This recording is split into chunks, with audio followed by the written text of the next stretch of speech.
Welcome to Don't Say Adulting. It's the show where we seek out advice from friends, family, and professionals on the daily tasks of adulthood.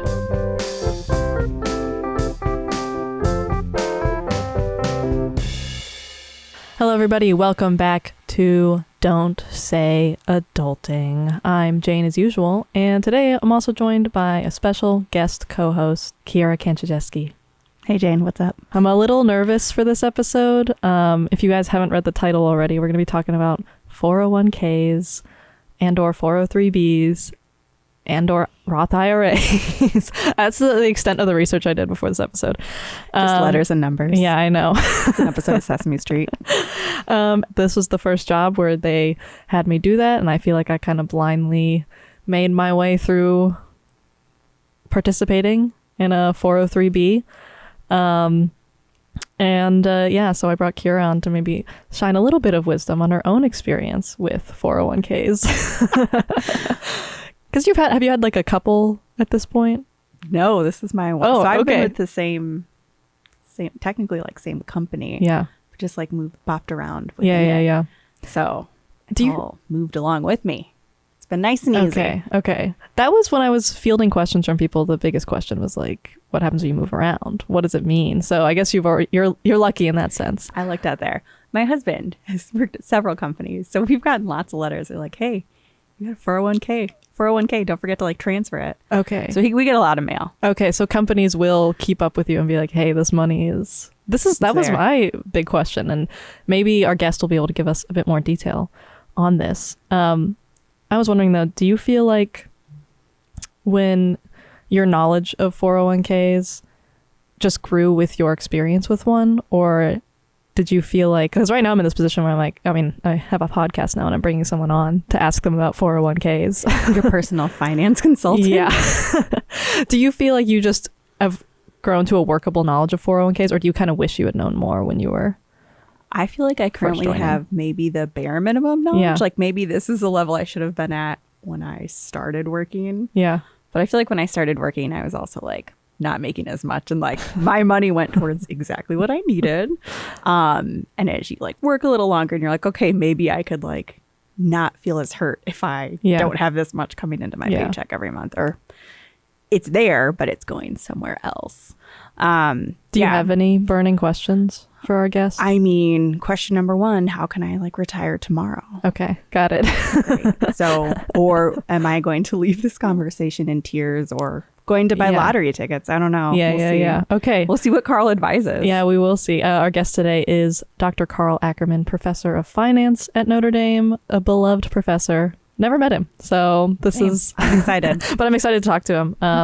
One thing that was interesting when I was looking up info on 401ks is that apparently, because I was wondering what's our relationship with the 401k? And apparently Gen Z is doing pretty well. In fact, participation in 401ks for Gen Z is about 62% higher today, or in 2021 was when this stat came out, than for similarly aged employees in 2006. The big reason for this is automatic enrollment for companies. Way more companies now have automatic enrollment as part of their 401k plan. I feel like that's smart. Yeah, which could mean a couple things for our audience. Either more Gen Z are aware of and already know a lot of these things about 401ks, or more Gen Z than other generations are enrolled in 401ks and don't actually really know what's going on because it was automatic to a certain extent. I'm hoping for our sake it's the latter, so we can really teach people something. So everyone can have a little lesson today. Yeah. But anyway, I feel like I have a lot to learn from Dr. Ackermann today. So Same. Stay tuned, everybody, and we will be back with Dr. Ackermann next.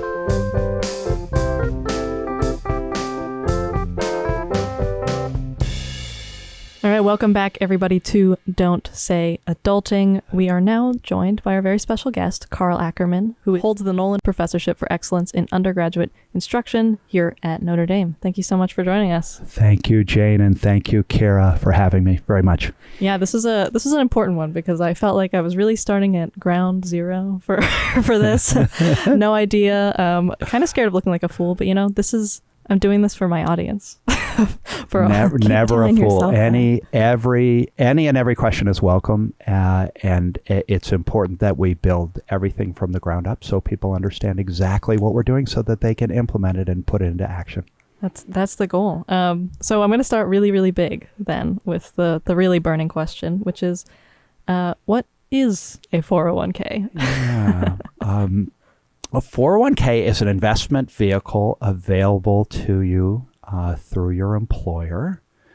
And we can get into the details in a bit, but in general, you will make a contribution to a 401k. It's actually taken right out of your paycheck, and it goes directly to it, so you don't even see that money. And the key feature of it is that your employer will typically make a matching contribution. And it's that free money, that free matching contribution that you get from your employer that makes the 401k or 403b the primary wealth building vehicle for almost everyone, because you're immediately getting a match and a return on your contribution. Yeah, that was kind of the interpretation I got from my parents of this. It's free money. You want to take advantage. Right. And you kind of dropped the 403b there. Is there a significant difference between a 401k and a 403b? And while I was doing really preliminary research, a Roth IRA, should that come up? Sure. Great question. So let me handle the first one first. So a 403b is actually the same as a 401k. It's just that they're for different classes of employers. So the 401k is offered by employers of for-profit companies. The 403b is offered by employers who are not-for-profit organizations. And those are the two most common terms. If you work for yet other employers, there will be other terms. So if you work, for example, for the government, your plan will be called the 457. They all work in effectively the very same way. So there's really no difference to them other than that piece. Okay, so the difference is the employer, not for the employee necessarily. That's exactly right. Yeah, okay. So they will work the same beyond that. The Roth IRA is a different type of vehicle. The I in the Roth IRA stands for individual. So it's an individual retirement account, which means that it's not connected to your employer, which means there's no matching contribution. And so that's why the 401k or the 403b with a match is generally superior to the Roth IRA, because the Roth IRA doesn't have that critical matching contribution. Okay. There are some other differences as well. Yeah. So if your company happens to not match, I don't know if this is a common thing or if this exists at all, is it still worth putting money from your paycheck? Yeah, it's a great question. But what that does then is that means that it falls lower on the what I call the investment hierarchy, which we will try to, if we have time, we'll get into later. But the way I think of the investing hierarchy for the typical person in the age group who will be watching this event is the employer retirement plan with match. So the 401k or 403b with match would be first on your investing hierarchy, because it does offer that free matching contribution. If the employer does not offer a match, which is fairly uncommon, then the 401k or the 403b would actually drop below a couple of other things, and those would be building up an emergency reserve and holding money in a bank savings account, and also the Roth IRA, because the Roth, without an employer matching contribution, the Roth IRA is actually a little bit higher on the investing hierarchy than the 401k or the 403b, because it has some nice features. So would it be helpful if since you brought up those two terms, would it be helpful if I talked about the 401k and the 403b in more detail, and also the Roth IRA, and then I can explain why. Let's get into the hierarchy, because the way it is. I was curious why the savings would be better. I'm assuming it has something to do with accessing the money, possibly. Yeah, that's correct. Okay. Yeah, that's right. So the money in a 401k and a 403b is, unless you really know what you're doing, it's effectively locked up until you're age 59 and a half. Okay. The advantage of the emergency reserve, the bank savings account, is that it's liquid. You can take that money out whenever you need to use it for emergencies, which is the purpose of that. The Roth IRA has a really, really nice feature that you contribute to a Roth IRA and then it grows completely tax-free and tax-deferred like a 401k or a 403b does. And with regard to the earnings that you earn in the Roth IRA, you have to wait until you're age 59 and a half to take those out, tax and penalty free. But with regard to the contributions that you make to a Roth IRA along the way, you can take those out whenever you want, tax and penalty free. So that gives you a nice liquidity feature there inside the Roth IRA. So you can sort of use that for emergency funding if you need it. And that's why the Roth IRA would dominate the 401k and 403b because it does have that liquidity feature. Okay. Yeah. Mm-hmm. And you kind of mentioned this a little, and I don't know if this will get too dry, but in terms of that tax and when that's applied in the 401k versus the Roth IRA. Right. I remember being a little confused as to what the advantage necessarily was in terms of I don't even know what it's called, taxing, like when you take out the money versus when it goes in. Are there advantages there? Does that play into it? Yeah, let me describe the difference, right? Okay. So with regard to the 401k and the 403b, I'll just do a numerical example. Okay, let's say you put in $500 a month to one of those accounts, and let's say your employer matches dollar for dollar. Okay, so the way the math would work is you'd be putting in $500 a month to your account, right? Your employer would be matching, right, $500 just as a free matching contribution. You're getting $1,000 a month going into that account.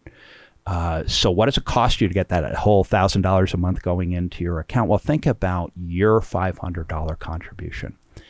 If you put it into the 401k or 403b, the government doesn't tax it now. So you get that whole $500 going in without that being taxed at all, okay? If instead you decided to get that $500 paid through to you and you didn't put it into the 401k or 403b, you'd lose about a third of that in taxes if your marginal tax rate between federal and state is 1/3. So if you had that $500 through to you, paid through to you, you'd lose about a third of it. You'd only get $333 a month. Okay. So you can either have that $333 a month, or you can have your $500 plus your employer's $500, the whole $1,000 going into your account.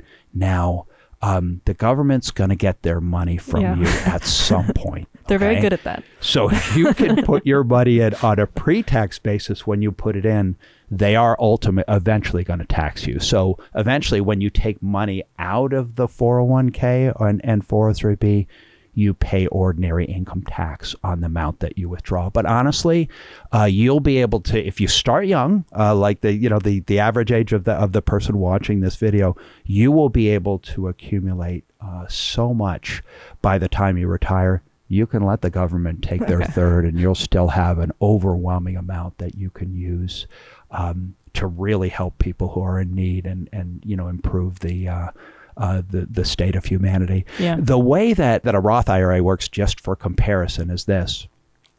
You take money that you've already earned that's already lying around, and you put that into a Roth IRA. Now, the amount you can put into a Roth IRA is a lot less than you can put into a 401k or a 403b. If you make between $6,500 and $138,000 a year as a single person, you can put $6,500 a year into a Roth IRA, and that's it. Okay, if you're married and you and your spouse together make between $6,500 and $218,000 together, you can each put $6,500 a year into a Roth IRA, and that's a lot less than you can put into a 401k or a 403b. You can actually, if you want, put up to $22,500 per year into a 401k or a 403b. But the difference with the Roth IRA is you're putting in money that you've already paid tax on when you earned that money, okay? You put it in, then it grows completely tax-free and completely tax-deferred. And as long as you follow certain rules, later you get to take that money out completely tax and penalty free.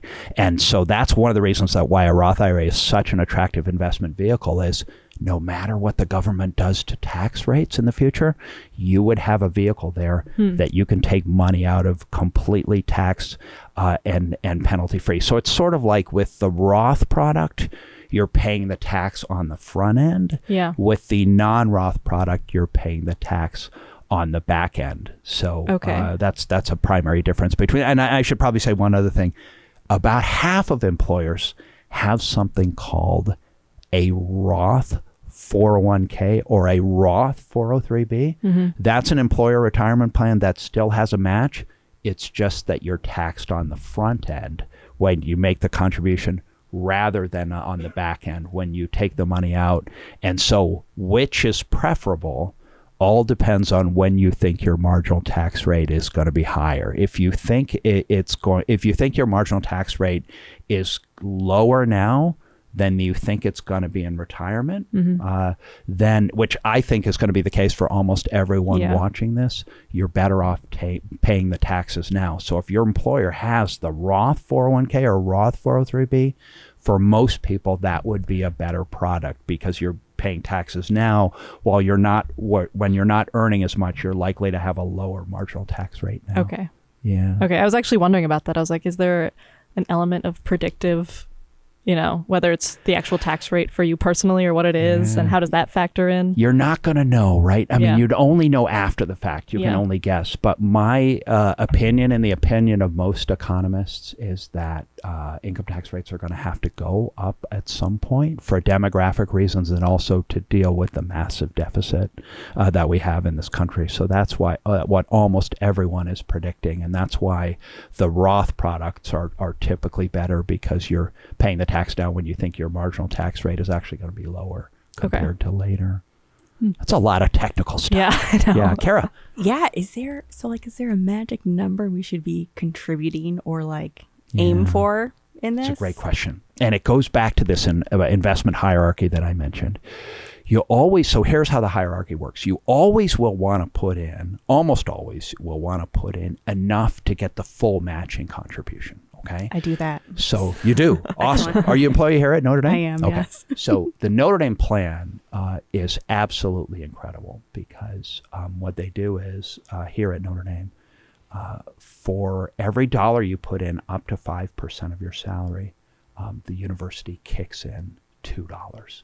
So you must make sure that you put in 5% of your salary to get that extremely generous match from the university. Now, if you decide to put in more than 5%, you're welcome to do that.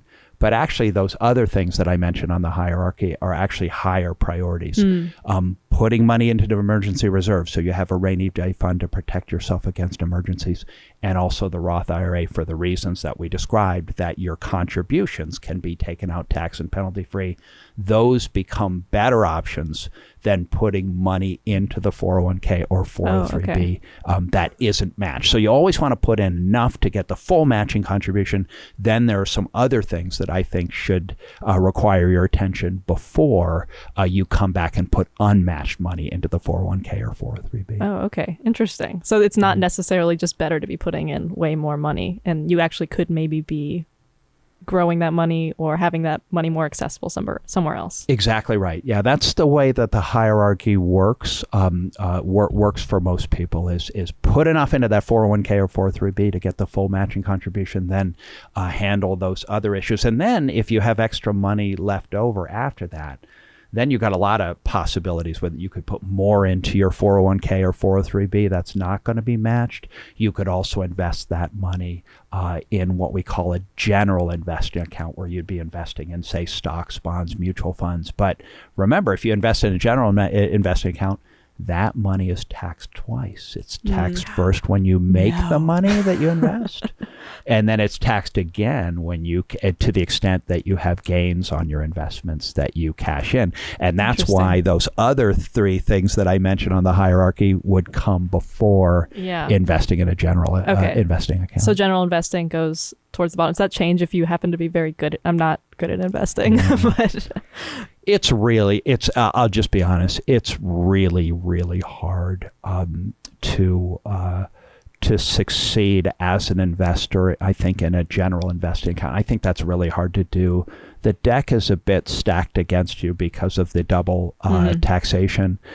And the other thing is you have to be realistic about who your competition is. I think, and so some people are absolutely able to do this successfully, and I encourage young people sometimes to try it a little bit to see if you're going to be one of them. Yeah. But you have to be realistic, and you have to realize that the person that you're actually competing with, the person setting the market price, is probably that analyst at Goldman Sachs that is spending 90 hours a week researching all stocks in a particular industry. That person probably has data and information that you don't have. And so I think it in the longer run, unless you really have a knack for it, I think it's going to be difficult to outperform that person. Okay. It's good to know. That'll save you some time. Actually, the investing, a lot of people invest both in their retirement investments and also in their general investing accounts. They actually invest in something called index mutual funds and exchange traded funds. I'm going to throw this back at you. Do you know what those are? Have you heard of them? I've heard of them, and no, I actually was wondering how. Okay, maybe this is total. Tell me if this is totally not related. Nothing would be too far afield. But I remember when I was doing the 403b info, it had this kind of Vanguard bundles that were there, kind of linked. I didn't know what they were. I think they were pre-selected of some sort. How does that operate? So here's how this works. So that's it's a fabulous question. Okay, so inside, now remember, in the general investing account that we described, right, that's lower on my investing hierarchy, you can invest in anything that you want. Okay, you can invest in individual securities, or you can invest in cryptocurrency. You can invest in virtually anything that you want. Okay, but in the 401k or the 403b, almost always, the only investment choices you have are called mutual funds. Okay, so what will happen is your employer will give you a menu of mutual funds to choose from, maybe 20, 30. Here at Notre Dame, we have over 100 investments to choose from, but they're all actually mutual funds. So we need to know a little bit about mutual funds and how they work. So here's how they work. A mutual fund goes out and collects money from investors like all of us. It gives those investors shares in the mutual fund according to how much money each of the investors put in. And then if it's, say, a U.S. stock mutual fund, the portfolio manager of that fund will take all the money that came in from the investors and invest it in a portfolio of U.S. stocks, okay, about 100 stocks on average. The hope is that those stocks are going to go up in value, which then makes the mutual fund go up directly in value, which then makes our shares of the mutual fund go up directly in value. That's the hope behind a mutual fund. And so again, and the reason that so many employers just offer only mutual funds as choices inside the 401k or the 403b is that they're very diversified investment vehicles, right? If one of the stocks has a really bad day or a bad period, right? Remember that U.S. stock mutual fund example I gave you holds 100 stocks, right? Maybe it holds another stock that does very well during the period, canceling out the performance of the first one. And so if you invest in a diversified investment vehicle like a mutual fund, you should get about the same expected return as if you invest in just a few securities, but you do so at dramatically lower risk because you're holding a widely diversified portfolio. And then my favorite kind of mutual funds, my personal favorite, are called index mutual funds. those are mutual funds that have really low fees and costs. And because the fees and costs of running that fund are dramatically lower, that usually leaves a better return for the people that invest in those funds. And if I could mention one other thing that's really important here, a really important piece of how you're going to perform in your 401k or 403b is the mutual funds that you choose inside it. And financial advisors often recommend that you have about 110 minus your age invested in stock index mutual funds, with the rest invested in bond index mutual funds. Okay. So let's say the typical person watching this is 25 years old. Okay. 110 minus their age of 25, right, is 85%. Okay. That would be the amount that the typical financial advisor would recommend that person has invested in stock index mutual funds, with the rest 15% invested in bond index mutual funds. And then within each of those categories, financial advisors often recommend that you be 60-40 from U.S. to international. So if you think about that matrix, right, with 85 and 15 and 60 and 40, and you take those four cells, think about that. That would for a 25-year-old, an allocation that a financial advisor would recommend would be 85% of 60%, which is 51% in a U.S. stock index mutual fund, and then 85% of 40%, which is 34% in an international stock index mutual fund, and then 15% of 60%, which is 9% in a U.S. bond index mutual fund, and then the rest 40% of 15%, which is 6% in an international bond index mutual fund. And so that might be a terrific allocation for someone in their 401k or 403b, for someone who's 25 years old. And see, the idea is, since it's 100 minus your age goes into stock mutual funds, the rest goes into bond. What happens is, as you age, you're sort of gradually shifting the money from stock index mutual funds to bond index mutual funds. And I'm guessing bonds are safer than stocks. And so the idea behind doing that is that when you get close to retirement, right, you're not going to have this year where you're holding a bunch in the stock market and the stock market lose half of its value. You're going to be sort of more protected and safer when you get to that age. Okay. Yeah. This seems familiar from, I do feel like I kind of blindly made my way through the 403b file, but I do remember them giving an estimated retirement year. That's right. Yeah. So that's that's a really exciting part, and this has been one of the most exciting developments in 401ks and 403bs in the last decade or so. What they have now is they have what are called retirement funds, or target retirement funds, that have the date right in the title of the fund for when you plan to retire. So if you're thinking about someone who's 25 years old now, according to conventional wisdom, they're not going to want to hear this, but they have 40 years until retirement, right? Now is 2023, so they'd expect to retire in 2063, again, according to conventional wisdom. They have these for every 5 years. So if we looked at the Target Retirement 2065 fund, and these choices are often available to you in your retirement plan, that 2065 fund would have about, basically the exact percentages in those four different blocks that I described, and they adjust those percentages for you as you go forward. So that's why one of those target retirement funds could be a one-stop shop for all of your retirement investing. You could just, in your 401k or 403b, put all of the money into the target retirement fund for the year that you plan to retire, and they would appropriately place that in the correct underlying funds and adjust the percentages of those as you age, so you wouldn't have to think about that at all. So that's what I do, okay, except for I'm invested in the Target Retirement 2025 fund, as you could see for my gray hair, because I have many fewer working years to go than you have. But that's exactly what I do. Yeah. Okay.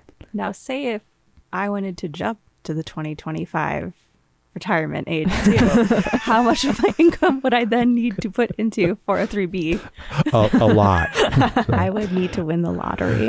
so just so you know the exact amounts. Now remember, typically what's going to happen is they will only match a certain portion. So they'll match maybe dollar for dollar, 50 cents on the dollar, up to maybe 5 or 6% of your salary. Beyond that, you could put in whatever you want. It's just that above that threshold, it's not going to be matched. Just so you know, for the totals, as an individual, the total amount you can put in is $22,500 per year for 2023. That's indexed for inflation, so it'll go up next year.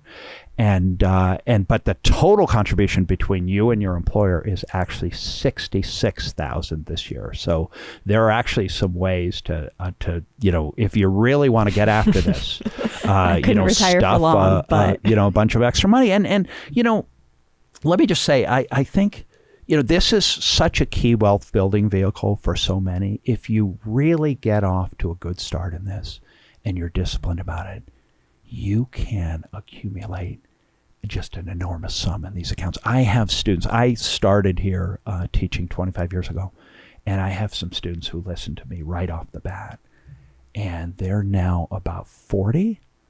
They've accumulated so much in these accounts that they're actually going to retire at age 40. They're calling me now and they're asking me,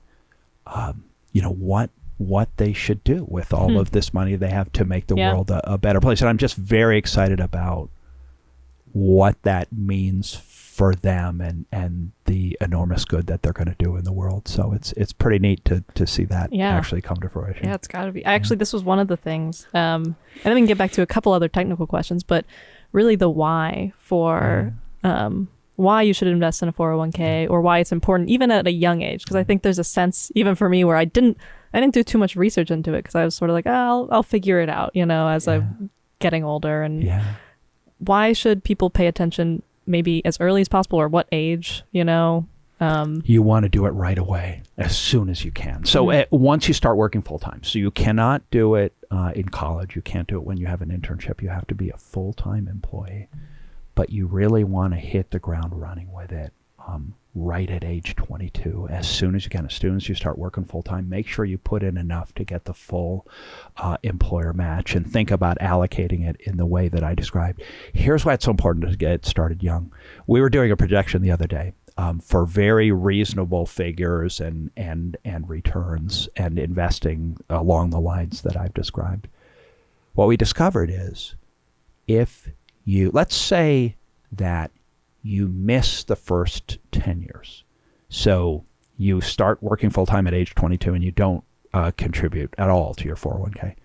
And then at age 32, you suddenly decide, okay, I'm going to get responsible, right? And you say, remember that, event where that dork was talking about investing in the 401k or 403. Maybe I should finally, go with his advice.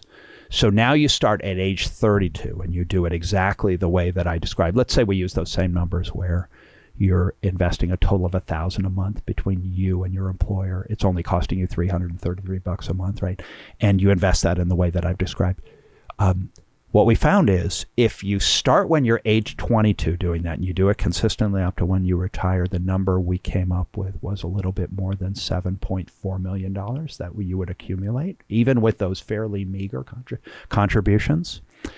Now, if you miss the first 10 years, only those first 10 years, and then you invest it exactly the way I described, you end up with a little bit less than $2.8 million. And here's the one that really shocked me. If you do what I'm recommending for the first 10 years, from age 22 to 32, and then you decide, what, I'm sick of this, I'm not going to put another penny in, but I'm going to let the amount continue to accumulate for the next 33 years to retirement, you end up with almost twice as much.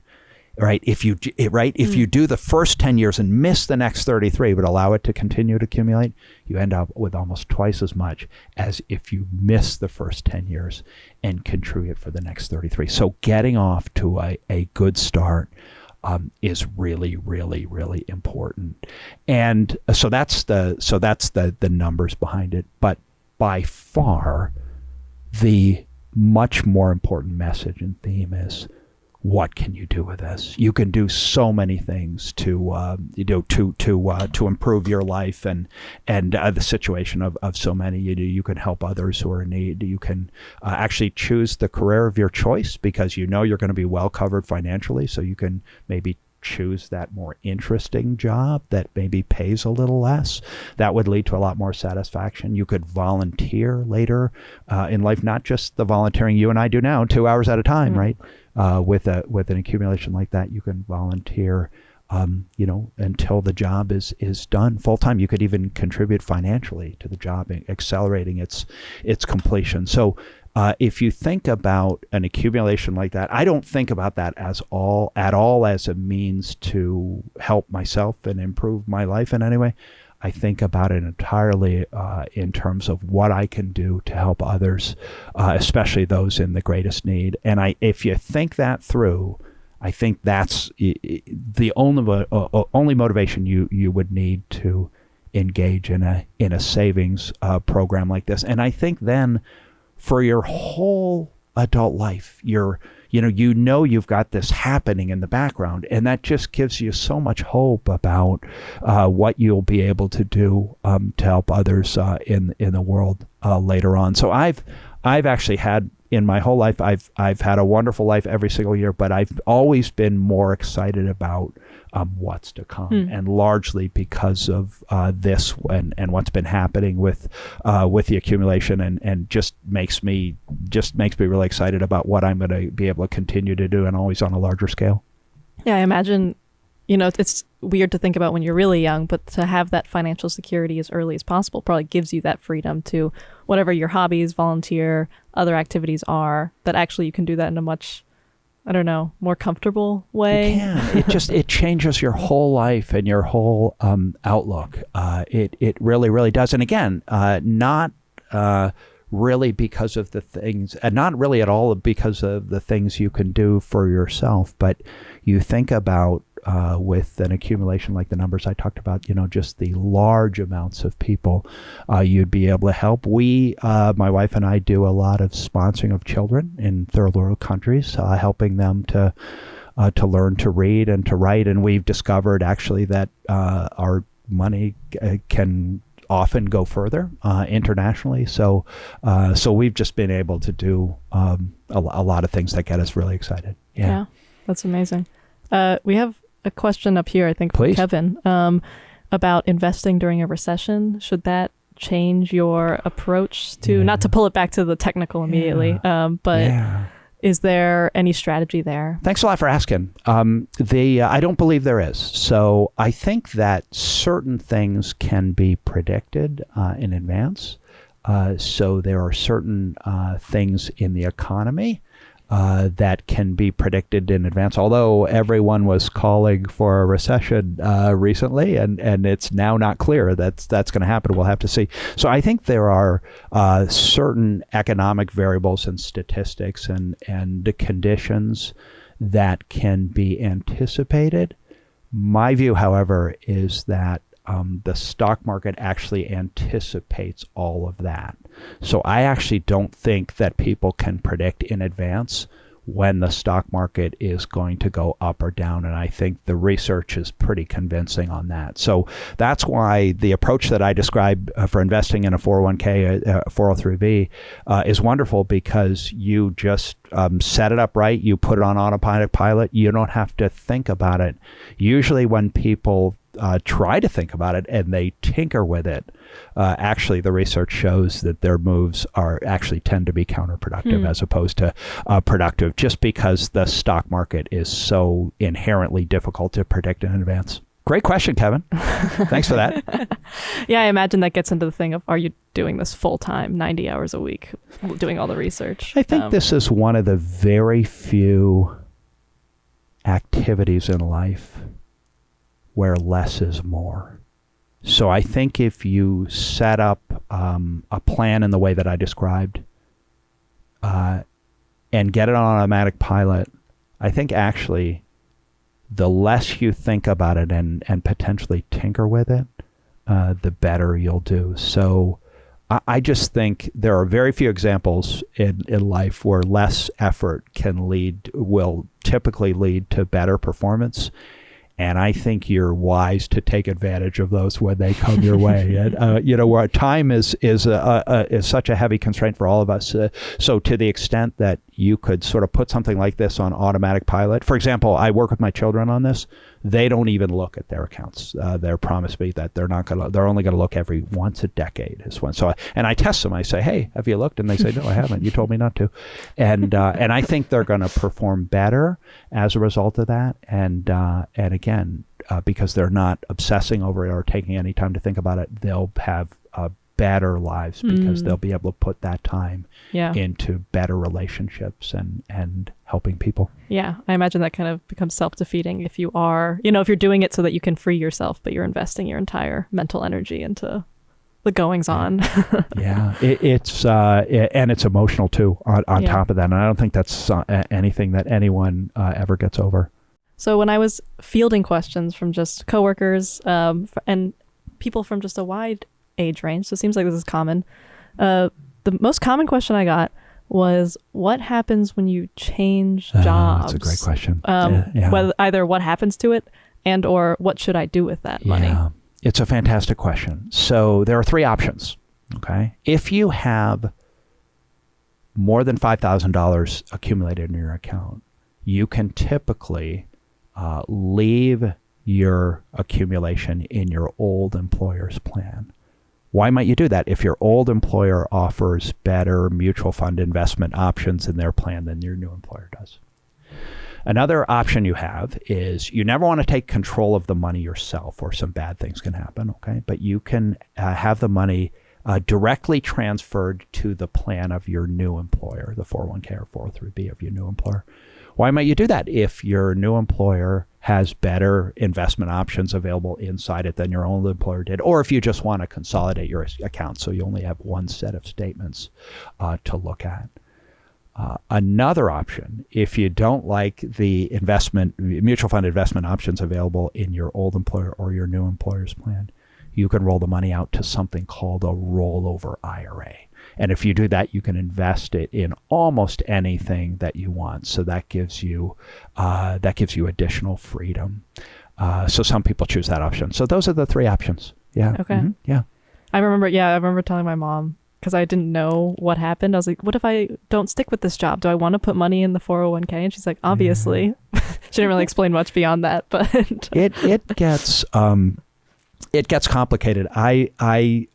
Actually, you can only roll the old money into your current employer's plan. So I have one student I've been working with. I won't mention her name. She's an accountancy major here. She's had 7 jobs in the last 10 years. And so she says has 6 old plans. Well, we started working on this about 3 or 4 years ago.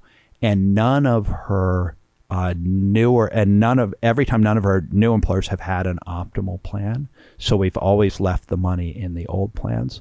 I told her the next time I want her to consult me before she makes a job change, because we're going to choose an employer that has an excellent plan with excellent mutual fund options, and then we can roll all of the old 7 into one, and she'll only have to look at one set of statements rather than 8. Yeah. So I'm looking forward to that. That'll make my life simpler too.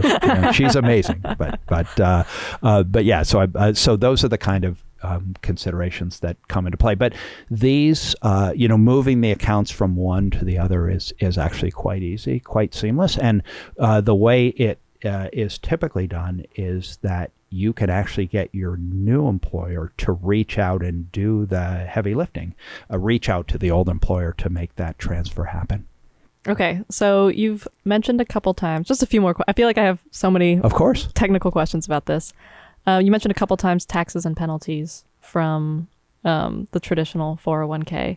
And I mean, it seems like that you just want to avoid that at all costs. But what does that look like? Is there ever a scenario in which you might find yourself needing to take some penalty of some kind? Yeah. So again, with the traditional 401k and 403b, the regular 401k and 403b, you're always going to pay, no matter when you withdraw the money, you will pay ordinary income tax. Before you're age 59 and a half, if you take the money out, you will pay a 10% penalty. However, and I think you absolutely want to avoid that at all costs. The government grants, however, a couple of exceptions to that. So you can actually take loans out of those accounts. You want to make sure to pay those back quickly, or unfortunate things can happen. You can also take money out for medical expenses for you and your family. So they have allowed some special cases, flexibility that people might run into. They're considering more. And then with regard to the Roth IRA, I won't get into the details, but there are actually some additional freedoms that are allowed there as well. But also remember, in that Roth IRA, you can always take your contributions that you've made to it out to it, tax and penalty free. That reminds me of years ago when my wife and I, before we were 59 and a half, I remember she looked at our bank savings account and our emergency reserve. There was only $75 in there, and she said, "All right, big guy," she said, "you know what you're doing here?" And I said, "Well, yeah." I said, "Remember now, you're the pharmacist, so you can eject me with stuff in the middle of the night, and we have that agreement. I won't object, but remember, we decided no duplication. I'm going to handle the finances." And of course, what I knew was that we had contributed to Roth IRAs for a while, so we could take those contributions out tax and penalty free, which was really nice liquidity. I just didn't tell her that, or she would have done that. And so I withheld that. I think that was good for the marriage. Yeah, just like you don't ask about all the pills and the pharmacy right. stuff. No, yeah, whatever she wants to experiment, it would explain a lot about my behavior today.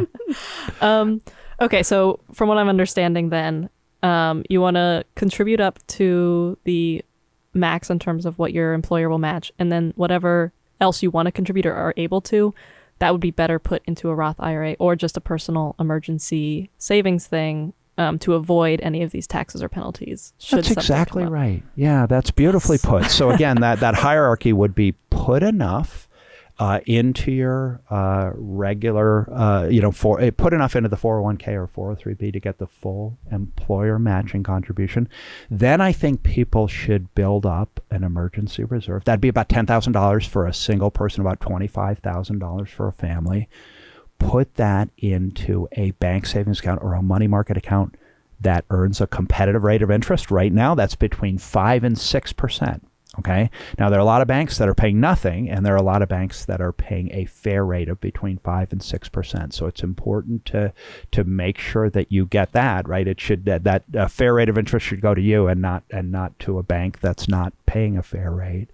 And then after that, if you can, subject to the limits that I've described, put $6,500 a year into a Roth IRA if you are able.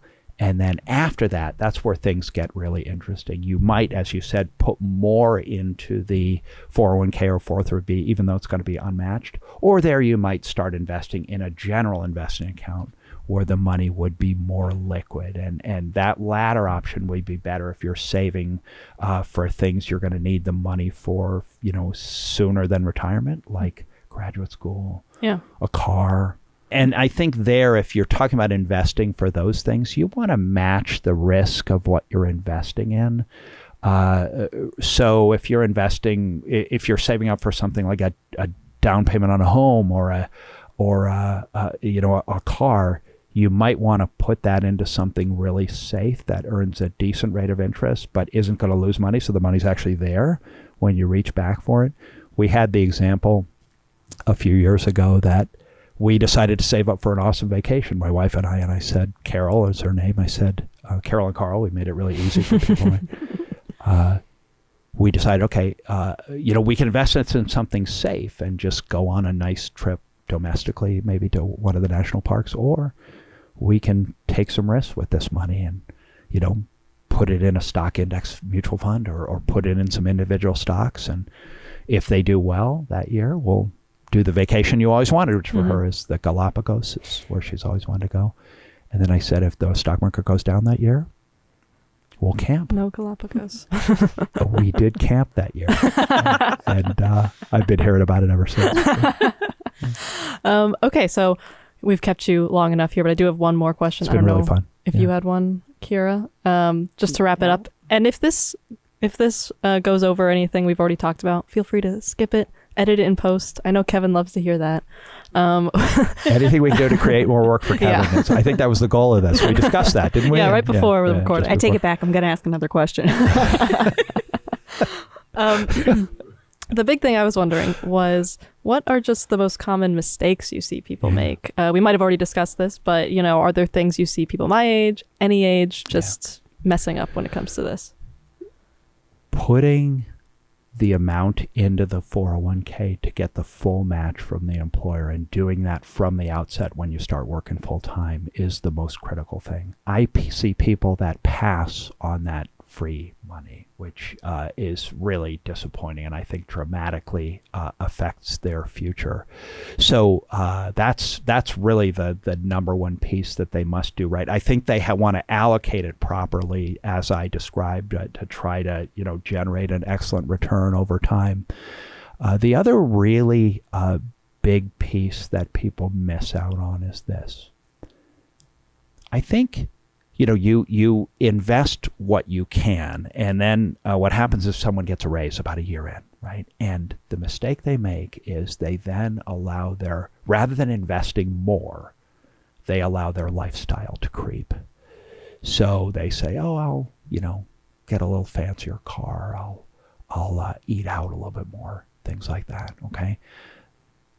Well, I think what you really have to realize at that point is, I'm doing okay the way I am, and I should be devoting a good chunk of this additional salary now and compensation to investing in the way that we've described. So I think if people people tend not to do that. They tend not to invest more. They just let their lifestyle creep up a little bit. And I don't think they get any increased satisfaction from that. If they could consistently maybe take half of the compensation increase and devote that toward the investments that we've described in the order that we've described, I think that would make just a dramatic difference in their accumulation, their outlook along the way, and their ability to help others. Ciara, I thought you had a question. I was ready.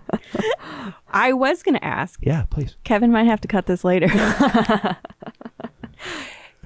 Say your first job out of college doesn't say you're freelancing, or there's no 401k or 403b option. Right. What would you suggest for someone in that situation? So what I would suggest is to take advantage of the Roth IRA, right? So do build up that emergency reserve to about $10,000 to protect yourself against emergencies. That will happen as a young adult, right? A lot of students, when they're at Notre Dame, they have emergencies. It's just their parents or loved ones or whoever will often take care of that. But as a young adult, that's your responsibility. So you have to build up an emergency reserve to about $10,000 a year in a bank savings account, so you can handle emergencies that come your way. But that's what the Roth IRA would be for. So my daughter works at a design firm. She's a Notre Dame grad. She works at a design firm in Chicago. They now have a 401k with a match. It just came online just a few months ago, but for several years when she started working, they did not have that. We were able to. So she said, "How do I get started for retirement?" And I said, take advantage of the Roth IRA, right? So again, if you make between $6,500 and $138,000 a year, you can contribute $6,500 to a Roth IRA.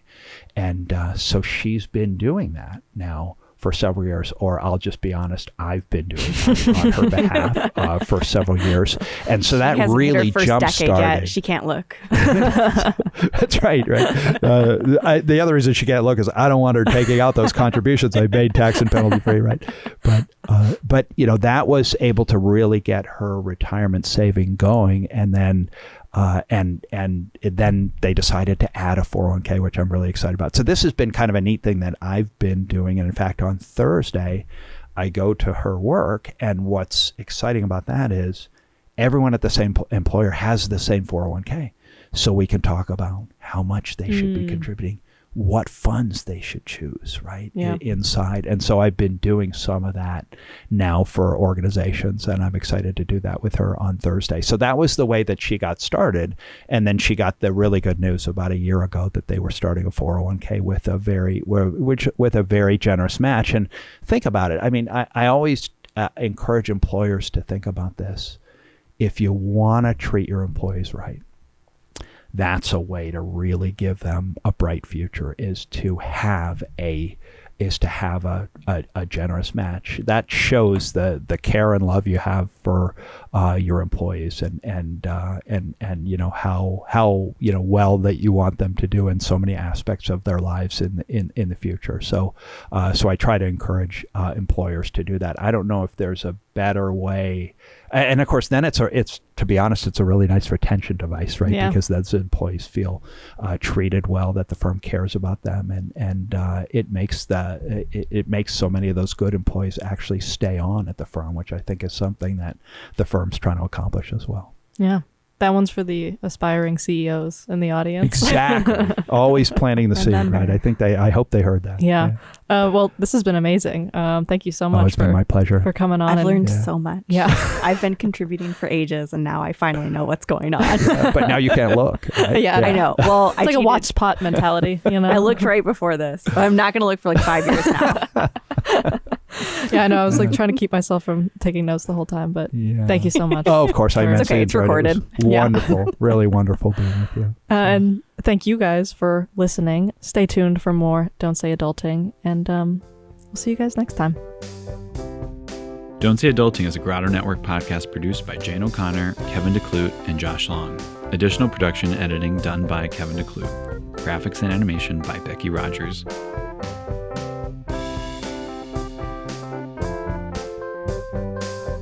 Grotto Network is Director Javi Zubizarreta, Senior Producer Josh Long, Senior Content Editor Jesse McCartney, Art Director Becky Rogers, Senior Manager for Community Engagement Mike Rossetti, Social Media Manager Adrian Garaldi, Web Content Strategist Michaela Douglas, Producer Kevin DeClute, Associate Producer Jane O'Connor.